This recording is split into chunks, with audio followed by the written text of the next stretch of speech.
Assalomu alaykum va rahmatullohi va barakatuh. Dunyoning har qaysi joylaridagi aziz Sharqi Turkistonlik qarindoshlarim. Hammangizlarga Allohning go'zal salomlari va rahmati bo'lsin. Alloh subhanahu va taolo hammamizni dinimiz uchun, vatanimiz uchun yaxshi xizmatlarni qilishni nasib qilsin. Bizlarni riyodan saqlasin, kibrdan saqlasin. Aziz qarindoshlarim, bugun men sizlarga bir tema haqida bir necha degan hikoyalarni, o'zimning hikoyasini ve bir neçe qarindoshlarimizning hikoyalarini sizlarga so'zlab bermoqchi. Bu hikoyalarningki asosiy maqsadi bo'lsa, yana shu to'g'ri vositalarda ko'rib turayotganimizdek bir necha degan Uyg'ur yurtdoshlarimizninki, vatandoshlarimizningki shu din haqida, musulmonlar haqida qilinayotgan Facebook'dagi yozmalar bo'lsin, boshqa jihatdagi gap so'zlar bo'lsin. Yani islomga nafratlanadigan musulmonlarningki izzat obro'yiga dafsana qilgan bir necha xil gap so'zlar bo'lyotidi. Bu kishilar nima uchun islomdan, musulmonlardan bu qadar nafratlandi degan shu temani men sizlarga bir o'zimninki bilgini bo'yicha tushuntiray deb o'tdim. Chunki bu narsa bizning kallamizda aydın bo'lgan vaqtida bizning atrofimizdagi mayli musulmon bo'lgan bo'lsin, musulmon bo'lmagan bo'lsin yoki musulmonlardan nafratlanadigan kishilar bo'lsin, shu kishilarni texmo yaxshi tushunalaymiz. Yaxshi tushungandan keyin bularga bo'lgan muomalamizda qanday muomala qilishni yaxshi bilalaymiz.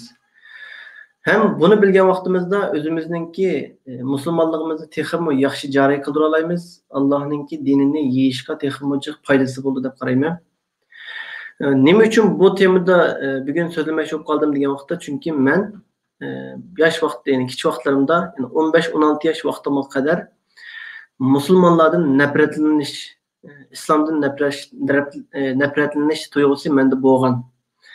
Men yana kichigimdan tortib shu 16 yosh vaqtimga qadar musulmonlardan, namoz o'qigan kishilardan, domullamlardan nafratlanatdim, o'shkiratdim. Bularga qo'pol muomala qilatdim. Bunun sebebi nima degan vaqtda, chunki men o'zimning yashagan rayonda, ya'ni men yashagan mahallada, yezida bir necha degan namoz o'qiydigan domullamlarningki qilayotgan ishlari, o'z nafsiga cho'g' tortish, boshqalarga bo'lgan muomala, shaxsiyatchilik, qo'ymachilik degandek, men shu kishilarningki qilayotgan yomon ishlariga qarab, kichigimdan tortib, shuni ko'rganligim uchun bütün musulmonlar shundoq, bütün domullamlar shundoq, islom diniga kirgan odam, musulmon bo'lgan odamlar shundoq qo'ymachi, saxtipaz, kibrba, riyokor shundoq bo'ldi deb o'ylaydim. Yana bir tarafdan-chi degan vaqtda haqiqatan samimiy Allohga ishongan, haqiqiy samimiy musulmon bo'lgan kishilar namoz o'qimaydigan, dindan yiroq bo'lgan yoki musulmonlar o'sh bo'lgan kishilar bilan aralashmaganligi uchun meningki shu kishilarning orasiga kirish yoki ularni tushunish imkoniyatim bo'lmadi. Shuning uchun haqiqiy bir musulmonlarni yaxshi tushunmaganligim uchun cho'ng bo'lgan qadar, ya'ni musulmonlardan nafratlanatdim. Keyin men ma'lum sabablar tufayli 15 yosh vaqtimda uydan chiqib ketdim va Urumchiga berib har xil yerlarda ishlab degandek nurg'unlagan ishlar beshimdan o'tdi. Shu jarayonda yana 2-3 yil sirtlarda, un zavodlarida, oshxonalarda, u yerda ishlab yurdim. Ondan keyin bir uy izlash jarayonida Urumchida bo'ytoqlarning bir yotig'iga kirib qoldim. Allohning o'rinlashtirishi bilan bir haqiqiy bir musulmon bo'lgan, taqvodor bo'lgan, haqiqiy dinni tushungan ikki kishi bilan bir yotoqda bir uyni ijaralab birga turib qoldik. Bu jarayonda men yana namoz o'qimadim, hech qanday bir ibodat qilmadim, ular bilan aralashmadim. O'zimning muomalam ularningki shu namoz o'qiganlarini ko'rganligim uchun ularga muomalam ancha yaxshi bo'lmadi. Faqat ijarani birga to'lab turdik. Bu jarayonda bir necha mezgil o'tdi. Shu jarayonlarda bularningki o'zaro bir-birsiga bo'lgan mehr, shafqat, mehr, muhabbat, qarindoshlik, axloq. Men o'zim ularga shunchalik o'zimni ulardan tassammi, xuddi ayrim bir millatdek, ayrim bir maxluqotlardek o'zimni ulardan tassammi, ular menga shundoq hurmat bilan muomala qilganligi uchun, mehr, muhabbat bilan hurmat qilganligi uchun men bularga qiziqib qoldim. Va buni bularga texmo nima uchun shunday bir haqiqiy bir-birisiga kuyimchanlik qiladi, nima uchun bir-birisiga bunchalik hurmat qiladi degan mushu narsalarni izlanishga, bulardan so'rashga, har xil savollarni so'rashga boshladim. Bularmi zerikmay, terikmay, men qanday savol so'rasam, sizlar Alloh qanday ishini sizlar, Muhammad degan kim bu degandek har xil savollarni so'rasammi, bular hech qanday bir terikmay, zerikmay, achchiqlamay, meni yotoqdan chiqarib o'tmay, nihoyat mehr muhabbat bilan hamma narsani tushuntirdi. Shundan men asta-asta bular qiziqishga boshladim, islom diniga qiziqishga boshladim. Bu islomiy kitoblarni, tarjima kitoblarni o'qishga boshladim. Payg'ambarimizningki hayotini, tarjimalarni o'qidim. Shu jarayonda islom dinininki qanday vujudga kelganligini his qildim. Ondan keyin asta-asta shunga o'xshagan yaxshi kishilar bilan tanishib, aralashib o'tish jarayonida o'zimninki diniy tushunchasini hosil qilgan bo'ldim. Islomga kirishning oldida bo'lsa, shu bolalar bilan tanishishning oldida bo'lsa degan vaqtda men har qancha boshqalar bilan yaxshi do'st bo'lay desammi, janjigar og'ayni bo'lay desammi, shu kishilar dinda bo'lmaganligi uchun, ya'ni Alloh qo'rqusi bo'lmaganligi uchun ular menga, ya'ni men tanishgan ko'pincha kishilar menga xiyonat qilgan, o'zining nafsiga cho'g'tatgan, men shunchalik yaxshi muomala qilsam, menga qo'pol muomalani qilgan, g'alati chaqchaqlarni qilgan, zalni qilgan ahvollar ko'p bo'lgan. Shuning uchun mushu Alloh va Allohning diniga haqiqiy ishongandan keyin o'zimizningki har qanday bir nafsiga yoqmasimi, o'zimizni pido qilib turib, samimiylik bilan faqat Alloh rozi bo'ladi deb turib, boshqa yanimizdagi musulmon qarindishimizga yoki musulmon bo'lmagan kishilarga yaxshi muomala qilgan vaqtimizda, ularni tushungan vaqtimizda ularga bir xil ta'sirlanish, ularga bir xil izlanish muhitini yaratib beraymiz. Bizningki hozirgi shu atrofimizdagi Uyg'urlarningki dindan nafratlanish sababi nima degan vaqtida abiyam deb o'tgandek, xuddi men uchragan kishilarningki, ya'ni bizning mahalladagi yezdi kishilarningki dinni setib turib, dinni bahona qilib turib, o'zining shaxsiy manfaatiga dinni uyg'unlashtirib, dinni o'zining manfaatiga bo'ysundirib, o'zini yuqori ko'tarib, o'zini boshqalarga cho'ng'ittirgan bir xil holatda dinni qo'llanganligi uchun menmi shunday dindan nafratlangan bir holatga kelib qolgan.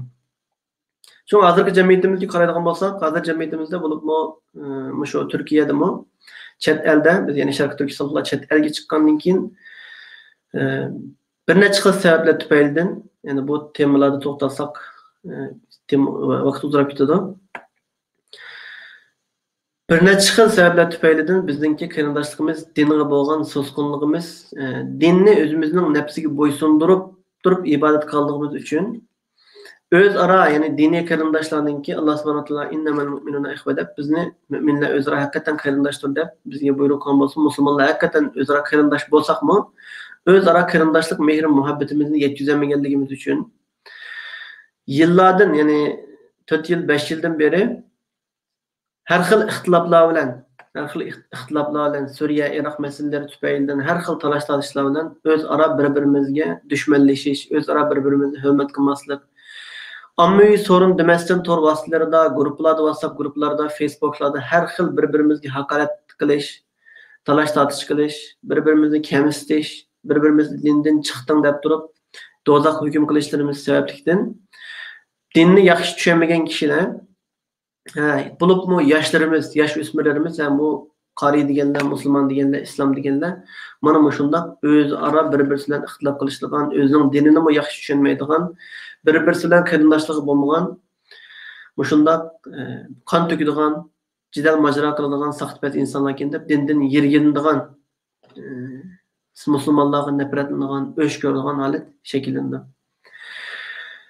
Bunun tipik misallardan birisi bir neçiligen Suriyadagi va Iroqdagi Uyg'urlarni temsil qilib turib, va yoki musulmonlarni temsil qilib turib, mana musulmonlar qon to'kadi, musulmonlar uni qildi, kalla kesildi deb turib, butun xalqaro musulmonlarni set ko'z tutish tashviqotini ilib berilganligi uchun boshqa dindagi Xitoylar tarafdan bo'lsin, buddistlar va boshqa dindagi islom diniga nafratlangan tashkilot, davlat va dindagi kishilarningki islomni set ko'z tutish teşvikatını kögellik için nurgulanan kişiler İslam'dan nefretlindi.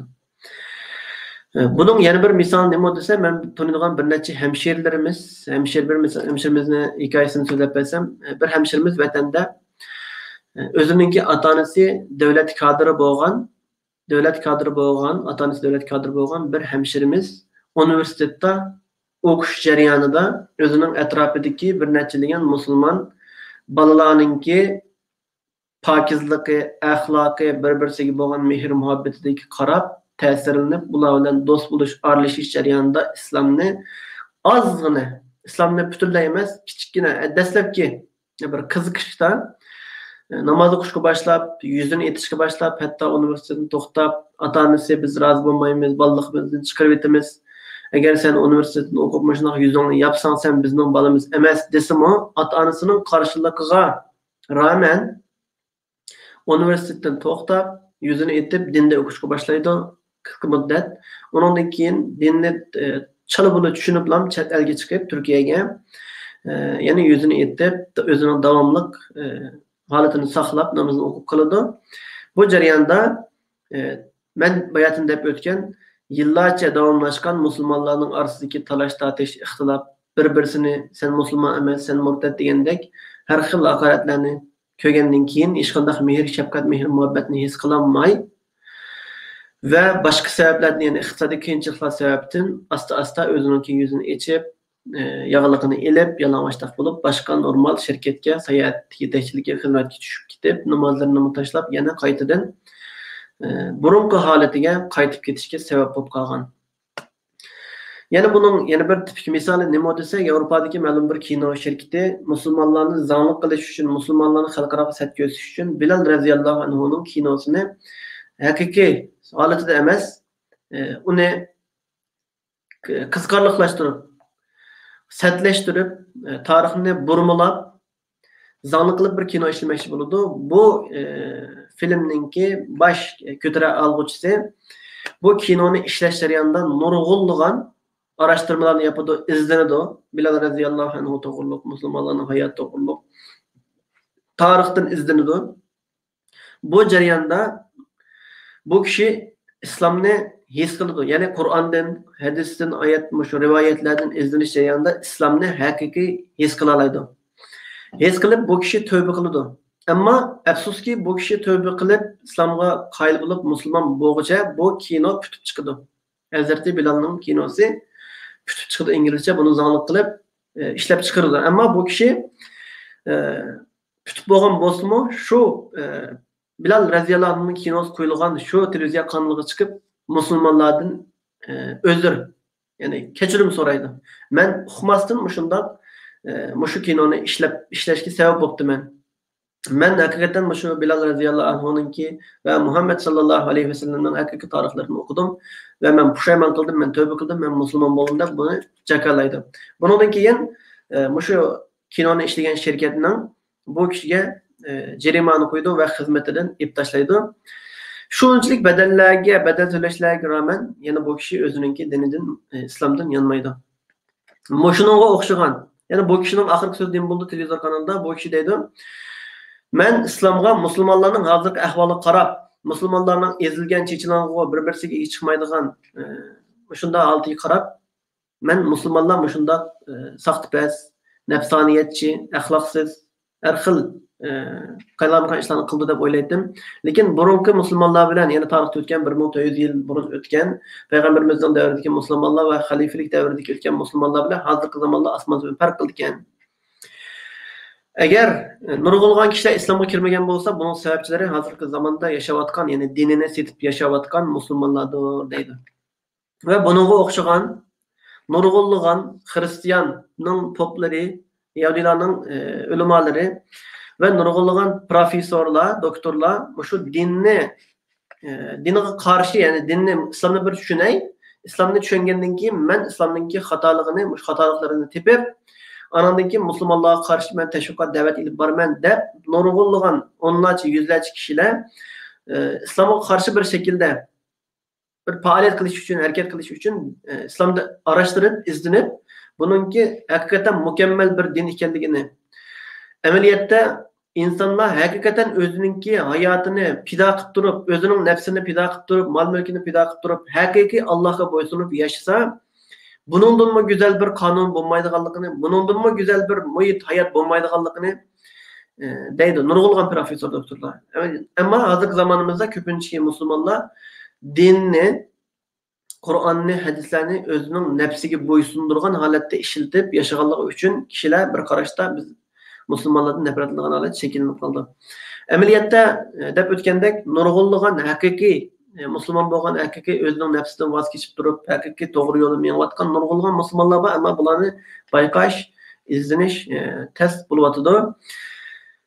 Bu xuddi nimaga o'xshaydi desak, masalan $1 deyli va yoki ma'lum bir davlatning pulisi saxta pul nayt jixlab ketsa, insonlar shu davlatning pulisini ilishni ehtiyot qildi. Masalan bir odam oltin setib oldi deyli, oltin setilib nurg'unlagan oltinningki saxta turlari bor, hammamiz bilamiz. Har xil turlari bor. Oltin olmoqchi bo'lib, saxta oltin uchrab qolgan bo'lsa, bu kishi oltin ilishdan qo'rqib ketadi. Ikkinchilab oltin setib olmasligi mumkin. Setib olsa, inchki diqqat qilib turib setib oladi. Xuddi yilondan bir qatam qo'rqib ketgan kishi og'amchidan qo'rqib turganga o'xshash. Saxta pul bo'lsa, saxta pul bo'lgandan keyin, saxta uchirgandan keyin u odam shu masalan dollar setib olmoqchi bo'ldi, saxta dollar uchirdi, undan keyin dollar setilishidan qo'rqib ketdi. Amaliyotda haqiqiy dollarga o'xshash, haqiqiy musulmonlar bo'lsin, ularni ko'p uchirmaganligi uchun insonlar buni his qilolmaydi. Anadaki Allah subhanahu wa ta'alanınki Kur'an-ı Kerim'de İza ja'a nasrullahi vel fethu degan şu surede etip ötkeniga o'xshash yana bir sebep bo'lsa, Allah subhanahu wa ta'ala shunda dedi: "Ey Muhammed aleyhissalatu vesselam, sen Allah'ın nusrati kelgan chaqda, Allah'ın g'alaba nusrati kelgan chaqda, ya'ni musulmonlar kuchlangan chaqda, musulmonlar tutgan chaqda, kuchli bo'lgan chaqda, insonlarning top bo'lib, qavm bo'lib islom diniga kirganligini ko'rsan, bu chaqda sen Allohga tasbih etgin, hamd etgin" deydi. Buningdan olimlar nima deydi degan vaqtda, musulmonlar ojizlashgan vaqtda, islom mag'lub bo'lgan vaqtida, ya'ni Rasululloh sallallohu alayhi vasallam yana bir hadisda nima deydi desa, qiyomat yaqinlashgan vaqtda musulmonlarning tuproqlarini din dushmanlari, musulmon bo'lmagan tajovuzchi kuchlar xuddi bir dasturxonga taomlarni tizib, tomoqlarni tizib, falon vaqtda biz shu dasturxonga tomoqni yeymiz, falon vaqtda kelinglar degandek, falon musulmonlarning tuproqiga falon vaqt hujum qilamiz, u yerdagi ularni talon-taroj qilamiz, musulmonlarni o'ldiramiz deb turib da'vat qilib, ashunda musulmonlar xorliq ichida qolib qoladi degan vaqtda sahobalar: "Ya Rasululloh, bu vaqtda musulmonlarning soni oz bo'lamdi? Ozliqdan ashunda xor, ashunda bozak bo'lamdi?" deganda Rasululloh sallallohu alayhi vasallam: "Yo'q, u chog'da musulmonlarning soni hozirgidan necha yuz ko'p bo'ladi, ammo ular xuddi dengizdagi ko'pikchilarga o'xshash, ba'zan yo'qolib, ba'zan paydo bo'lib, xuddi o'zimizning nafsiga mos kelgan yerida qabul qilib, mos kelmagan yerda rad qilgan o'xshash, ba'zan musulmon bo'lib, ba'zan musulmon bo'lmay, hayotni bek yaxshi ko'rib, o'limdan qo'rqqanligimiz uchun, haqda turolmaganligimiz uchun ashunda din dushmanlari bizni talon-taroj qilgan ish ko'p uchraydi ekan. Mana bu shundoq mezgilda, mana bu shundoq talon-taroj bo'lgan, ya'ni bugungidek mezgilda musulmonlar ashunda talon-taroj bo'lgan mezgilda kishilar bu musulmonlarning holiga qarab, abiyam deganimizga o'xshash oyat karimda musulmonlar g'alaba qilgan vaqtda, kuchlangan chog'da musulmonlarga qarab nurg'unlagan musulmon bo'lmagan kishilar diniga top bo'lib kirdi degandek, endi har bo'lgan vaqtimizda, pochnagan vaqtimizda, bir-birimizga ega chiqmagan vaqtimizda nurg'unlagan islomni yaxshi tushunmagan yoki islomni qabul qilish ehtimolligi bo'lsa-mu, qabul qilmagan kishilarningki nurg'unlari islomda yiroqlashidi, islomga o'sh bo'ladi.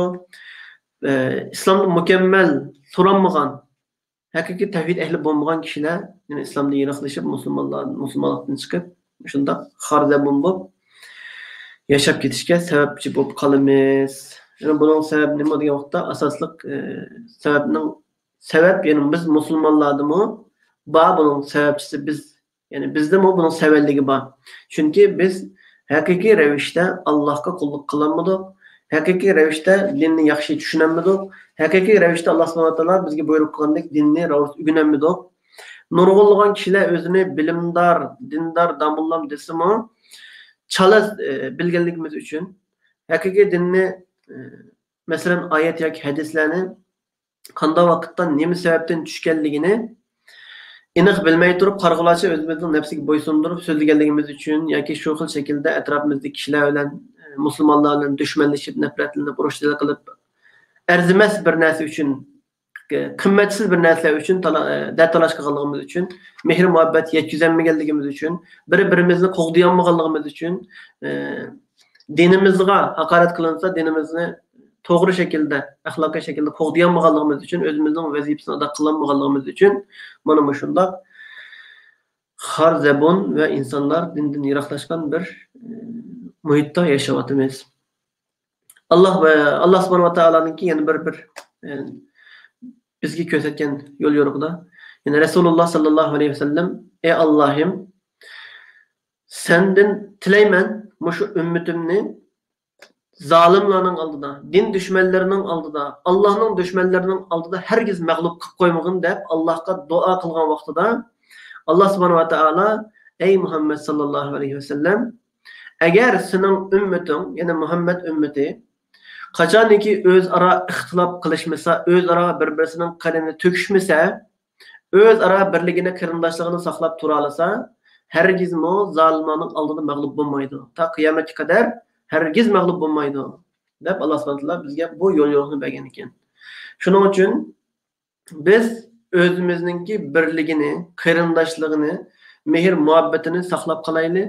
Boshqalarga xuddi payg'ambar sallallohu alayhi vasallam o'zining xulum qo'shinlari, Yahudi xristian bo'lgan boshqa dindagi xulum qo'shinlari o'zining uyining oldiga har xil axlatlarni, nijosatlarni qo'ygan bo'lsa-mu, chiroyli tozalab etib, yana shu qo'shinlarga yaxshi muomala qilgan, mehr muhabbatini yetkazganligi uchun, ya'ni boshqalar Muhammad alayhisolatu vasallamga dushmanlik qismi, qo'pol muomala qismi, hatto yuziga toshlarni astimi, ularga yana dushmanlik qilmay, qo'pol muomala qilmay, chiroyli muomala qilganligi uchun payg'ambarimizning o'sha axloqidan qoyilib, nurg'unlagan boshqa dindagi kishilar qiziqib turib, musulmon bo'lgan va islom diniga xizmat qilgan.